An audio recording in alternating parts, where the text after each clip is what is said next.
पद्धतीनं दंगल घडवण्याचा प्रयत्न झालेला आहे।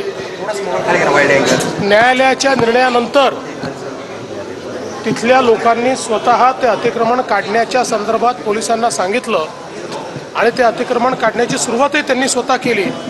त्याच वेळी ही सगळी जी मंडळी दंगलीमध्ये दिसतायत या मंडळींनी जाणीवपूर्वक त्या ठिकाणी दगडफेक केली, जाणीवपूर्वक त्या ठिकाणी दंगा तयार केला आणि म्हणूनच त्यांच्यावर कडक कारवाई जी आहे ती करण्यात येते। पाणी टंचाईचा विषय संजय राऊत म्हटले सरकारची अनास्था आहे त्यामुळे पाणी टंचाई। कोण संजय राऊत?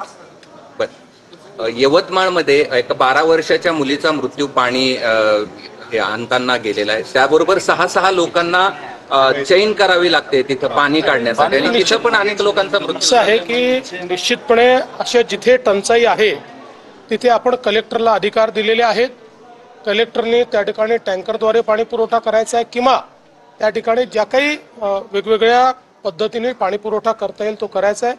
आपल्याला कल्पना आहे की महाराष्ट्रामध्ये एप्रिल आणि मे हे 2 महिने असे असतात की ज्या काळामध्ये खूप भागामध्ये पाणी टंचाई तयार होते। प्रत्येक जिल्ह्याचा पाणी टंचाईचा आराखडा आपण तयार करतो। त्या आराखड्यानुसार ज्या ठिकाणी टंचाई होणार आहे त्या ठिकाणच्या उपाययोजना या ठरवायच्या असतात। त्याच्याकरता जिल्हाधिकाऱ्यांच्याकडे आपण निधी देखील उपलब्ध करून देतो। त्यामुळे अशा प्रकारची घटना जर कुठे होत असेल तर तिथे काय अडचणी आहेत ते आम्ही समजून घेऊ आणि त्यातनं मार्ग काढू। पण ज्या गावामध्ये हे सगळं घडलंय तिथं पंतप्रधानांची जी पाण्याची योजना आहे हर घर जल हर घर नल ह्या झाल्या आहेत, मात्र तिथे तुम्ही बघा आता मला आगा माहिती नाही, पिछा माहिती नाही, कुठे झाला हे माहिती नाही आणि तुम्ही अगदी खाल अरे पण तुम्ही सांगितलं म्हणून थोडं उत्तर देता येईल ना। मुळामध्ये मी तुम्हाला उत्तर दिलेलं आहे की जिथे कुठे प्रॉब्लेम असेल तो प्रॉब्लेम सॉल्व्ह करू आपण। भगवद्गीतेचा सन्मान हा आंतरराष्ट्रीय पातळीवर झालाय। युनेस्कोच्या यादीमध्ये भगवद्गीता आणि भरत मुनीच्या नाट्यक्षेत्रांचा समावेश करण्यात आला। ही भारतासाठी आनंदाची बाब आहे, फार आनंदाची बाब आहे। याचं कारण आहे की भगवद्गीता हा केवळ धार्मिक ग्रंथ नाही आहे, जीवनाचं सत्य सांगणारा विचार हा भगवद्गीतेतनं त्या ठिकाणी प्रतिपादित झालेला आहे।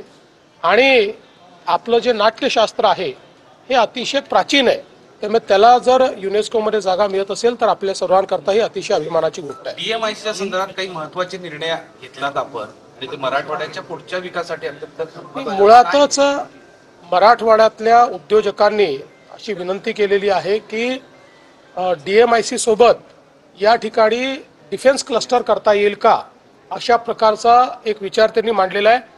निश्चितपणे आम्ही तो पडताळून पाहतो आणि तो शक्य असेल तर आम्ही जरूर करू।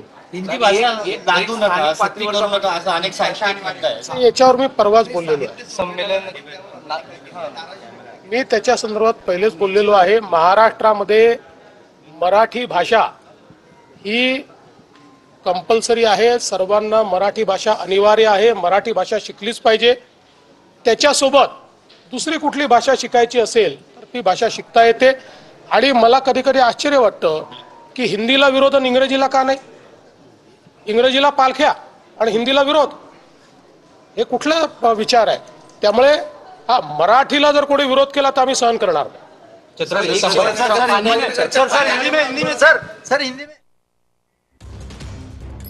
तर आपण पाहिलं विविध मुद्द्यांवर या ठिकाणी फडणवीसांनी भाष्य केलंय।